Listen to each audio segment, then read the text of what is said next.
Ed, what I might do now, we've had a lot of questions coming in on the private chat. I was going to throw the mic out to the audience and let them have the opportunity to ask you questions about Keystone Bio and a little bit more about yourself, if that works for you. Absolutely. 100%. Okay, let's go. So we've had a private question come in. First of all, the first private question says, Ed, entrepreneurship runs in your family, of course. Given what we know about your son, and he is obviously the person that we're speaking to regarding this, well, he's the person's platform that we're speaking to you on. Can you give us three bits of advice for anybody who wants to encourage entrepreneurship in their children? I thought that was an interesting one. Yeah, I think that my wife and I both grew up in New York City. Um, Both obviously we had, a little bit of intelligence, enough to become doctors. And I think that there was a lot of subliminal parental influence on us to become doctors. And it was kind of the be all and end all, right? If you were smart, you know, that's what you did. You became a professional, a doctor, a lawyer, what? Those were traditional occupations for children growing up in my generation. Um, and yet, while it worked out phenomenally well for me, my real passion was mathematics, and that was kind of suppressed.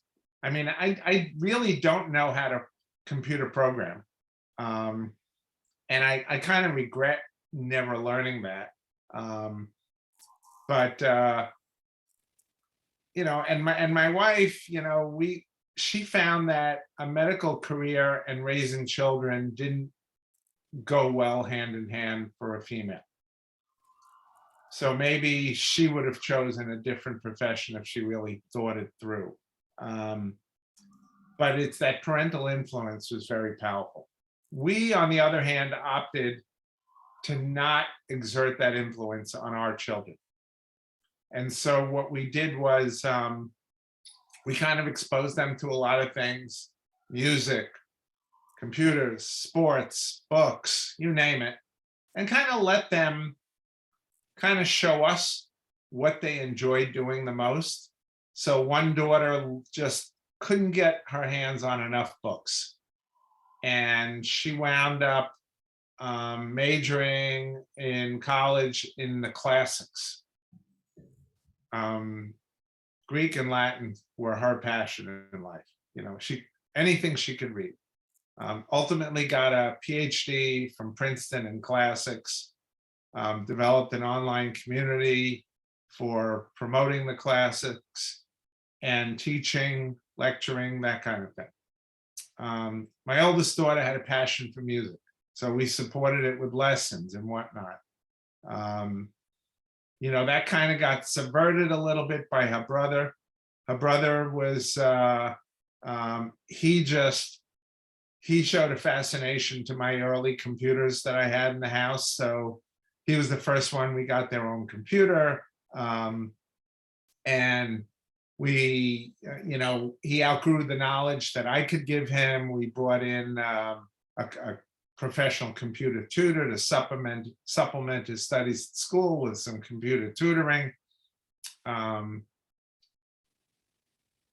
When he was 11, I think it was 11 or 12 in middle school, we heard that they were giving an advanced computer class in high school, and he was kind of bored with school.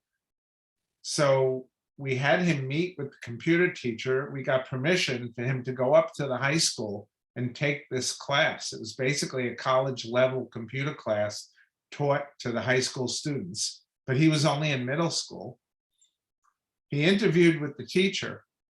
The teacher of the class met with us after and said, "Your son, this would not be a good class for your son." I said, "Why not?" He said, "He already knows everything I'm going to teach."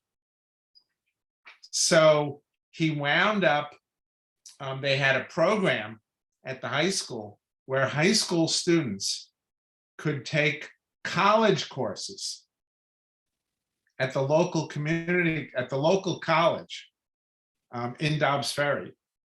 And he got approved to take one college level class that met from like 6 to 9 p.m. one night a week.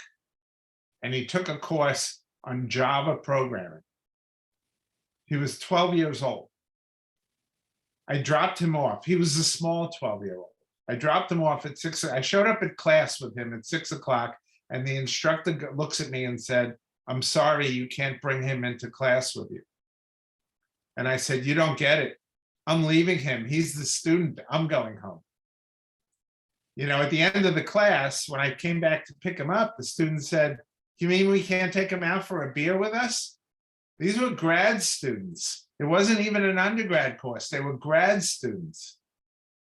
So I said, "Yeah, come back in 9 years."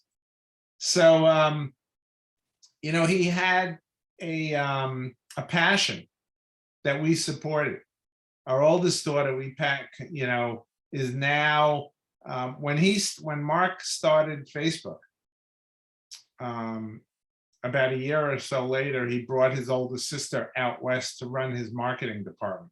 She actually graduated Harvard, unlike him who dropped out. She was working in marketing for Forbes at the time. And he brought her out to run the marketing program at Facebook she actually built Facebook's media platform. So Facebook Live that we're doing now was the result of her early seed efforts.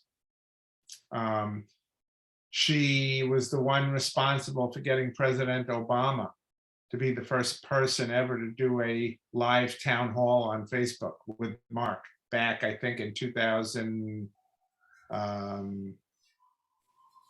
guess 2011, 2010, or early 2011.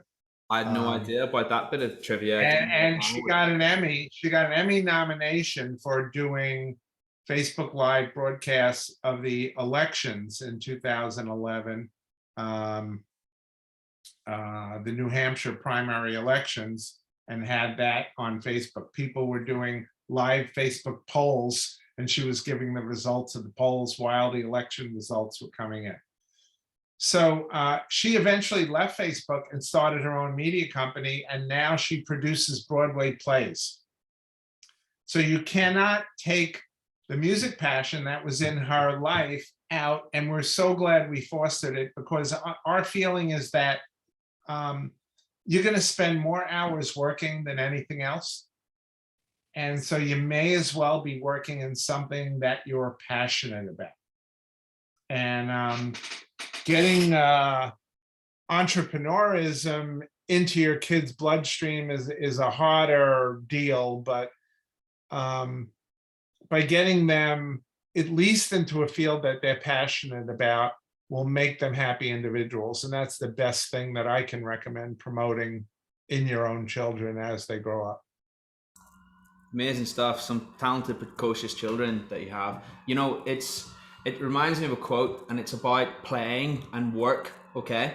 So for those out there, people who find their passion, find the thing that feels like play to them, but it is work to others, by default, you can become so much better at that than everybody else because it feels like play to you. And the quote goes along, are you with me? Does that make sense? Yeah. Yeah. The quote goes along the lines of, it's from a book, and it goes along the lines of, I am always working, inverted commas, for those who are listening to the audio of this. I've got my hand up, my two fingers up, inverted commas style, okay? I am always working. Hang on, I've just lost the video. Here, I'm back. Can you still hear me? Are you still with me? Yes. Yeah, oh, sorry, I thought we lost connection there for a minute. I am always working, inverted commas, but to me it feels like play. So to me, I'm playing for 18 hours a day while others think that I'm working. And no one can ever play as much as they can work. And that's why I'll always win at my chosen gift or talent. You know what I mean? So by default, let's put education to one side. Education is great. We're not diminishing that. But if you can find your passion and wrap it around something else that is maybe your formal education, a bit like your daughter, then by default, you have this huge advantage. But then, of course, it's just finding what that is. But it's an interesting way of looking at things. I look at people that work so hard in their lives, and when are you going to have fun? When are you going to travel? When are you going to do this? What are your real passions? Oh, I love golf. I'll play a lot of golf when I retire. And then they get to retirement and they get sick, and they're incapacitated and they don't enjoy their retirement. We need to enjoy our lives. Exactly. We don't break it into our work years and our retirement years. I hope to be advising companies and startups forever. I love what I'm doing now. After 44 years of dentistry, I'm not suited, with my eyes. My hands are still great. My eyes aren't as good as they were. And so the thought of putting in an 8-hour dental day is horrifying to me. I go into the office maybe now 1 day a month and see 2 or 3 patients.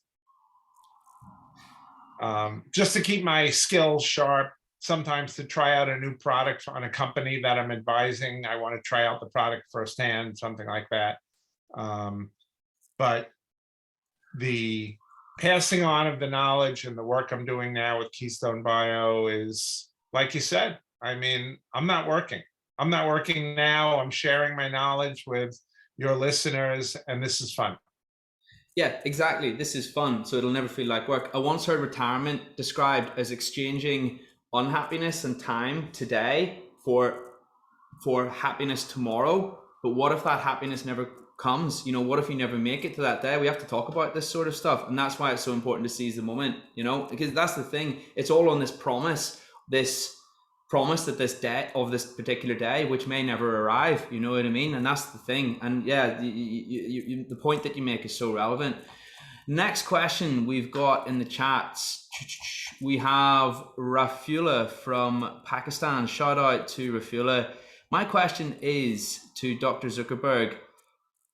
Do you have any advice for new graduates like myself who are trying to find their feet in the world, trying to find their hobby, trying to find their passion? Any advice that you can give anybody who's just graduated? Well, I think the conversation we've had the last 10 minutes is basically that advice. You got to love what you're doing. And I know a lot of dentists who did not love dentistry.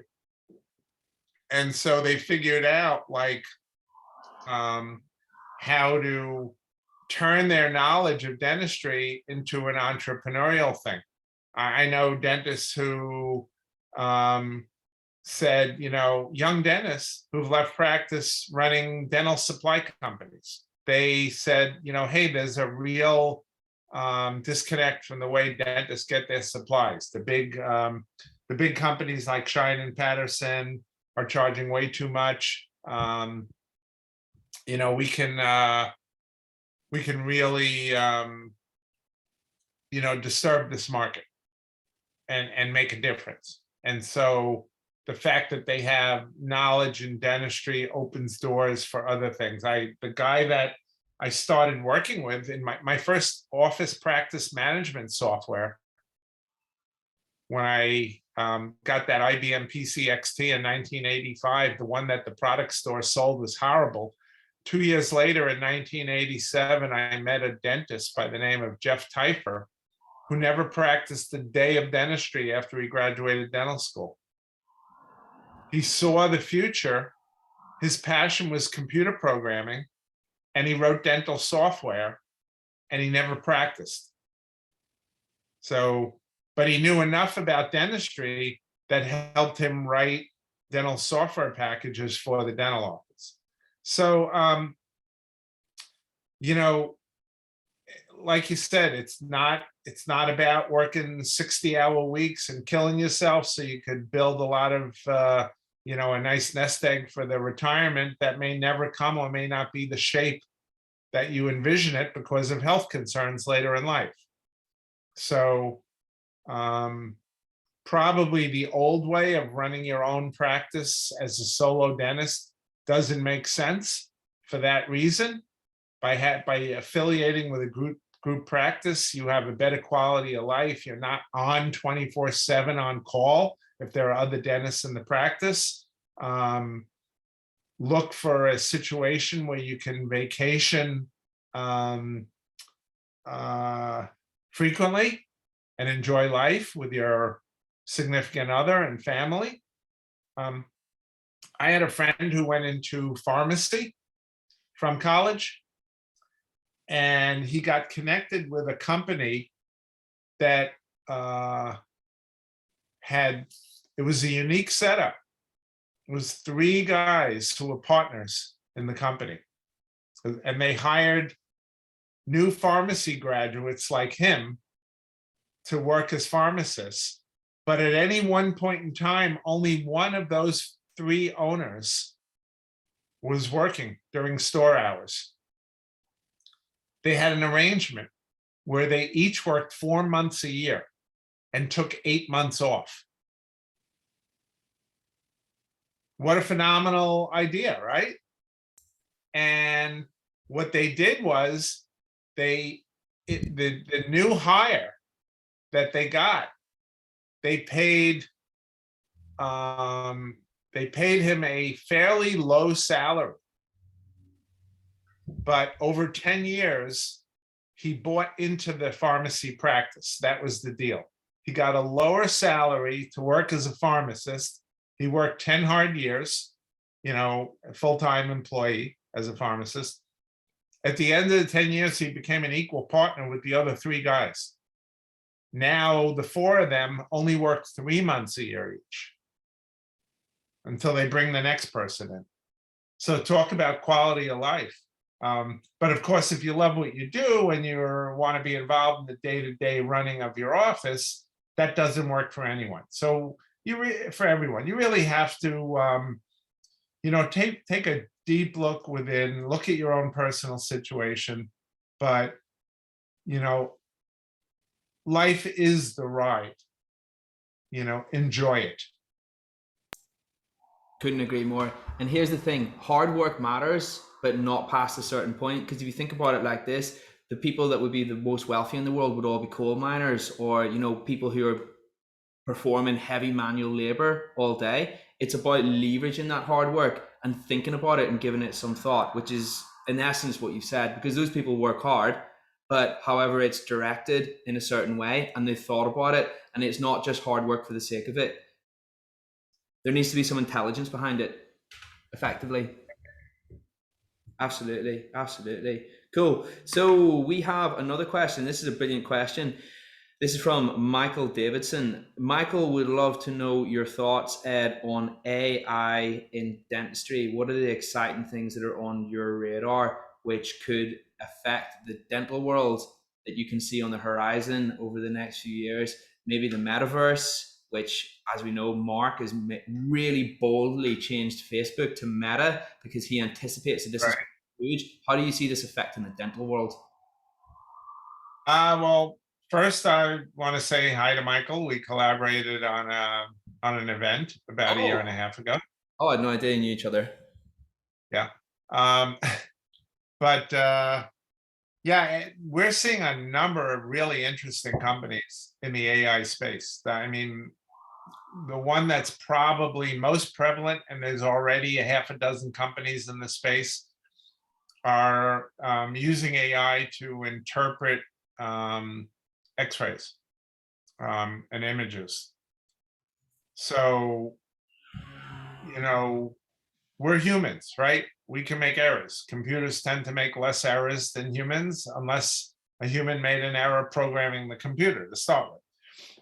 But all too often we see the tree and not the whole forest.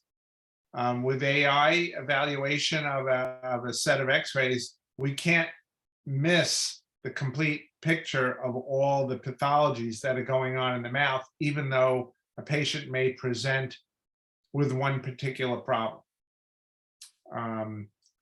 That being said, one of the biggest use cases for AI interpretation of radiographs is with one of the companies that I've been advising here in the US, a company called Retrace AI is the name of the company. And Retrace has partnered with many of the dental insurance companies here in the US. So the process typically when a dentist submits a claim for a significant amount is that the insurance company will refer the claim with the radiographs to a consultant to review for necessity, and then either approve or disapprove of the dentist treatment plan. Individual insurance companies are spending in the multiple millions of dollars a year on consultant review of claims. So with the AI software available, which Retrace has licensed to many of these insurance companies, they can now run the x-rays through the software, and the algorithm will interpret each tooth. For example, it'll say tooth number 14 appears to have 80% restorative material on it, and as such would be a good candidate for a full coverage restoration. Or periapical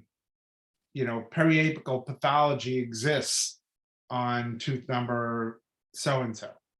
So what we're finding happening is not only are insurances approving more work at less cost to the insurance company, but insurance companies are also now asking dentists what their treatment plan is on teeth that they haven't even submitted a claim for, because the software has told them about other work that that patient needs.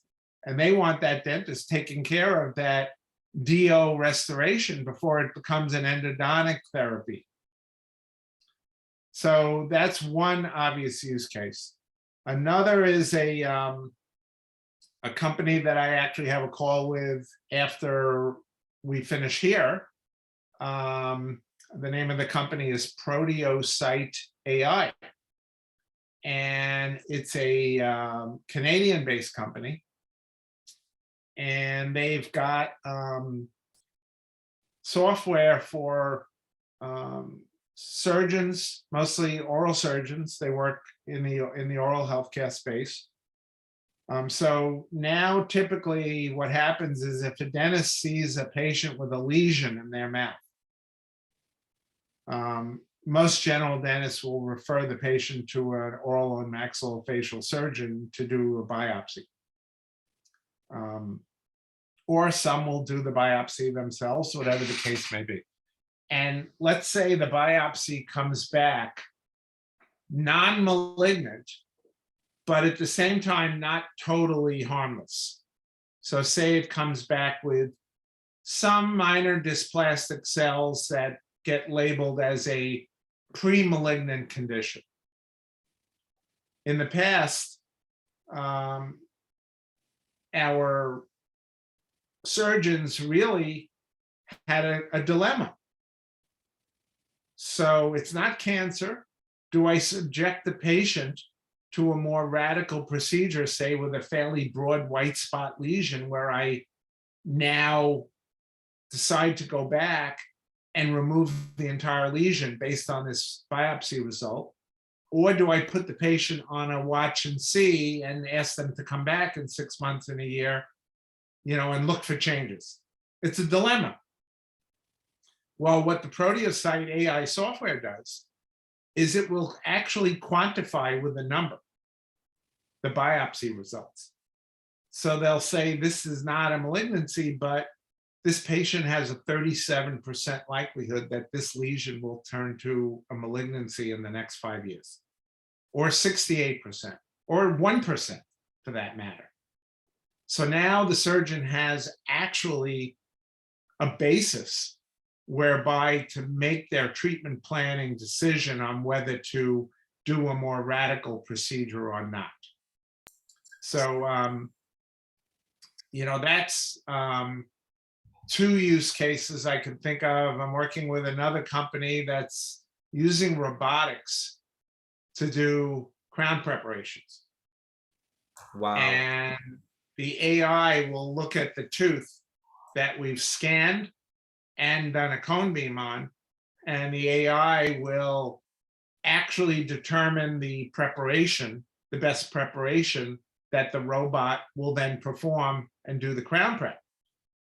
So when we made the quantum leap 15 plus years ago to CAD/CAM technology, we had the ability to deliver the patient a complete restoration, a crown restoration, start to finish, where they get prepared and walk out with their permanent crown bonded in place in about 2 hours. With the work that Cyberdonics, which is the name of this company I'm working with, is doing, we will know before the patient comes into the office what the crown preparation is going to look like. So we can actually prepare the crown before we've even cut the tooth, because it's not a human cutting the tooth, it's going to be a robot cutting the tooth, and we know exactly the shape of the tooth that's going to be cut. So now look at a workflow like this. Patient comes in, administer local anesthesia 5 minutes, snap on the robotic device onto the quadrant. In 5 minutes, the robotic device prepares the crown without the dentist fatigue associated with doing a crown preparation. Right? Now you take the robotic device off, you have the crown already on the bracket table, seat, fit, bond, patients out of the office with their permanent crown in a half hour. Wow. So some really exciting ways that AI is changing things and will continue to change them. And that's part of my job, that I wake up excited every morning, is looking forward to the new companies that are going to be pitching to me and showing me what their great ideas are. That's cool. The robotic crown thing, I thought to myself, okay, fair enough, prep the tooth, then you mill the crown. But obviously there's no need for that, just as you pointed out, because all of these things, all of these parameters are already, the robot has already figured it out before you've even stepped in the room. It's absolutely massive. Emax crowns, and here's the beauty of it, right? You have the Emax stained and glazed beforehand, which is a huge part of the appointment as well when you're doing a CAD/CAM. Right. Amazing. All done before the patient even comes in. Amazing. That is cool. That is cool. Edward, you've been so generous with your time today. Thanks so much. I think we have time for one more question, which someone has just squeezed in here, which I really liked. Edward, congratulations on all your success, your brilliance as a dentist, and all of the information you've shared with us today. We're so grateful for it. And Keystone Bio certainly sounds like an interesting prospect. Your son, Mark, has obviously achieved massive noteworthy fame with his Facebook platform online. What was the one moment that you thought to yourself from the outside looking in before it got big, wow, he's really on to something, this is getting huge? What was the moment that A-bomb dropped and you thought this is going to be massive? Or was there one particular moment, or was it an evolution? I love that question. I mean, I think it was an evolution. I was probably, like most people in the beginning, it was a site for college students, and it really took a broader vision to say, hey, this has potential not just to be for college students, but for everything else. And I guess it's hard then to see the magnitude that it would achieve now. But even more relevant, it was really hard then, even for the brilliant people that he brought in to work with him, really hard to foresee the role that bad actors would play. I mean, Mark's vision for Facebook was to connect the world and give people a chance to obviously be more in touch. He saw that, I mean, when I grew up, if you were born in New York, you were probably one of the 95% of people who was going to stay in New York. I mean, hardly any of my friends went to out-of-town colleges back in the early 70s. Nowadays, nobody stays home. Everybody's mobile. People move like we change underwear. And because of that, staying connected and seeing people face to face is nearly impossible. And so the vision of being able to connect people who are on different ends of the country or different parts of the world was certainly a great one. And it's certainly been executed brilliantly. But, you know, unfortunately, with that connection comes opportunities for bad players and bad actors. So that's the unfortunate side. And now the company, you know, has been scrambling for the last period of time, trying to, you know, rein all that in and police that. And obviously, you can't possibly have the staff to handle things one-on-one. So it's done by a large part with algorithms and relying on users reporting bad actors and filtering it out. But, you know, I look at the metaverse as radically different to what we've become accustomed to with connecting on Facebook as Facebook was before we even had social media. It's going to be that much of a change. I've already experienced the metaverse, you know, using the Oculus glasses and whatnot, attending live concerts like I'm sitting in the first row from my home. You know, just amazing stuff, playing ping pong or tennis from my office with someone, you know, in New York. And feeling like I'm there with them. So, you know, and obviously for dentistry, there will be implications for continuing education that we can't even fathom. So as early as, I think it was about 2014, 8 years ago, I was working with the team at Noble Biocare. And they were doing some of the early virtual and augmented reality work with implant education. And they had this contraption device that looked like a space helmet with, like, I don't know, 12 to 15 different cameras on all different, pointing in all different directions on the head of the oral surgeon who's performing implant surgery. And to watch this video that they produced using Oculus headset was just mind-boggling. He was doing an implant placement on a maxillary central incisor. Tooth number 8 in the US might be upper right 1 in the UK. I'm not sure of the terminology there.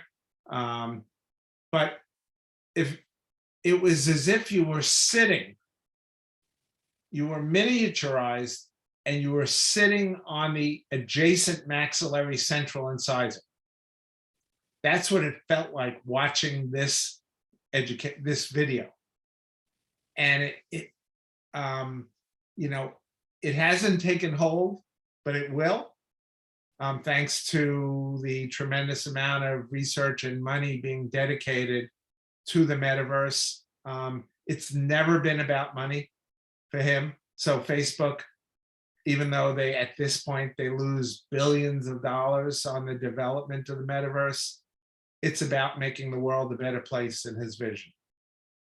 You know, which is why, I mean, everybody's probably familiar with the story. I think it was back in 2007 or 2008, he was on the cover of a magazine, the kid who turned down $1 billion. It was never about money for him.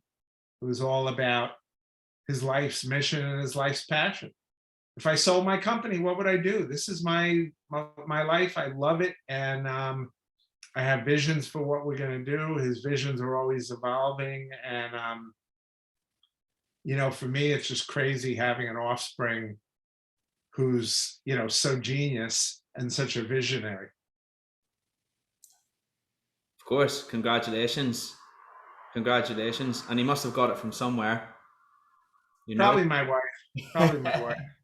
But yeah, but just as testament to what you're saying right now, I mean, Mark's doubled down on Meta because he believes exactly what you believe effectively, and he's went in He's went jumped in 2 feet at the deep end. He's literally renamed his company Meta, you know. So it's Web3, I believe. We had Web 1, that was when we had the browsers. That was when the browsers were just getting up and running. Web 2 was social media, which Mark was obviously at the forefront of. And this is what they now call Web 3, which is the metaverse and blockchain, effectively. Yeah, so no, honestly, it's impressive stuff, and so many ramifications and permutations, not just within that field, but outside of it as well. And yeah, well, all I can say is, as I'm sure it has been said many times down through the years, hats off to yourself and hats off to Mark for what you've both achieved. And thank you so much for your time, Ed. So what we'll do is we'll wrap up now. Ed, I know that some people listening will be interested to know more about Keystone Barrows, so you are happy for them to get in touch with you via the group and also via your email, which you mentioned earlier. Anything else you'd like to say just to wrap things up, Ed? No, I'm happy to do that, and maybe we can also talk about a more formal presentation about Keystone Bio to interested users that maybe we can do in the form of another Facebook Live at some point in time soon. I love that. Anybody who's listening who'd love to know more about that or show you support for that, feel free to reach out to me, and Edward and I can definitely get that in the diary. Ed, you've been so generous with your time. I'm sure you're a very busy man. Thank you so much. Thanks, Shane. Appreciate it, and enjoyed presenting our topic to your listeners. That's awesome, my friend. Thank you so much for your time, and you're welcome back anytime on Dentistry Invest. We'll catch each other soon. See you later. Take care. Bye-bye.